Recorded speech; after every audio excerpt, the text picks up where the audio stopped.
I'm very excited about this new bank run I did today. Was in there to pick up a box of pennies.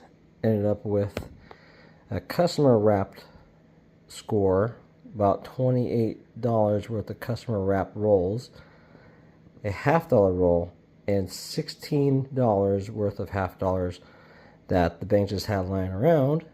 And according to the teller, these rolls came in from a family that were getting rid of their grandfather's old stash. So I'm very excited to see what we find. So big score. We'll see what happens. All right, we're gonna start off with this $half roll, see what we get.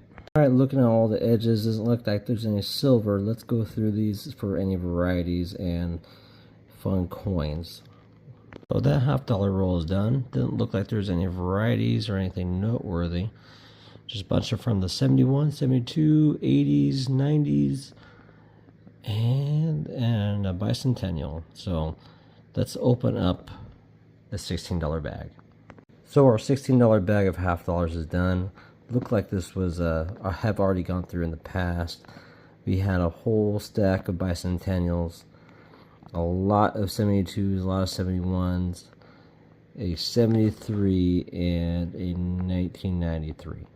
So I checked them all, no varieties, no doubling. So right now, what's next is that in the next video, we're going to go through these penny rolls.